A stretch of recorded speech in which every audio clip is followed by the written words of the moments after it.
កាត់មកតប៉ែមានឈ្មោះអាសម្រែដើរលេងបង្ករឿងធ្វើបាត់តែចិត្តម៉ែព្រោះតែខ្ញុំចិត្តសឿងកាត់លើដីស្រែលីជាមួយនឹងសង្គមខូខើឡើងដោះស្លែខ្ញុំតូចចិត្តជាមួយនឹងព្រំលិខិតចាមកត្រឡប់ត្រឡិនក្បាលប្រែទៅជាក្តិតធ្វើឲ្យខ្ញុំវងវែងនៅមិនស្ងប់មិនអស់ចិត្តហេតុអ្វីខ្ញុំកើតមកបកុងតែទៅភពងងឹតម៉ែចាំមកផ្ទះគុណម៉ែចាំខ្ញុំនេះអាឡៃលវលពួកម៉ាក់3 4 5នាំគ្នាបង្ហុយផ្សែងដើម្បីឲ្យមានកម្លាំងរាល់យប់ទល់ភ្លឺរហូតដល់ម៉ោង5ចាំមិនភ្លេចខ្ញុំមិនដឹងធ្វើល្មិចខំប្រឹងណាស់ដែរតែនៅតែកក្រិចធ្វើចិត្តឲ្យសបាយតែទឹកភ្នែកជ្រិច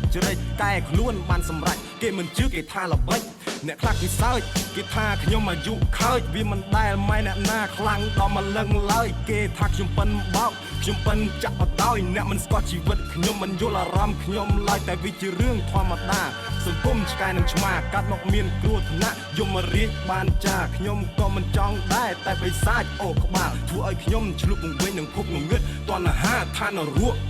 ខ្ញុំមើលឃើញស្អាតណាស់ធ្វើឲ្យខ្ញុំមានអារម្មណ៍ចង់យកដៃទៅប៉ះកោដុតមិនចង់ស៊ីតែលិមួកចង់ច្រាស់នៅក្មេងមិនដឹងខ្យល់មិនព្រមស្ដាប់ចាស់ឲ្យវាស្រឡះ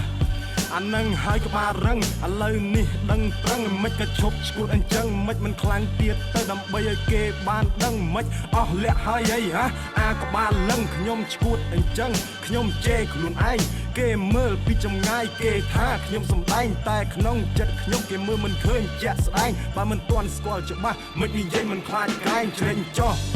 បលឺហើយជ្រេញចោះខ្ញុំខ្លួនតែមួយមិនអាចគាត់ចំណេះទាំងអស់ខ្ញុំឥឡូវកាន់សិលមិនដូចពីមុនសោះគិតច្រើនខ្វល់ច្រើនមានរឿងមិនចេះចប់ពីធម្មតាទេពេលយើងនិយាយចេញពីអារម្មណ៍គេថាយើងឈួតបែបត្រូវតាមសណ្ដំនៅពីមុខធ្វើល្អនៅពីក្រោយនិយាយតាមឡើងហំ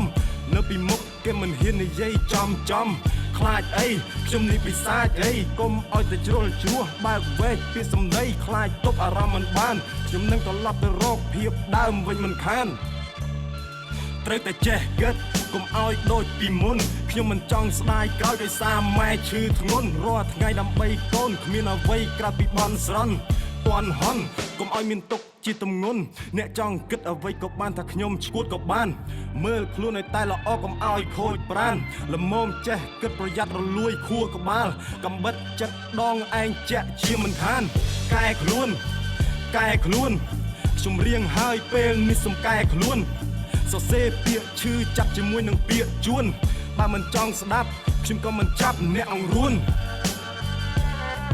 កែខ្លួន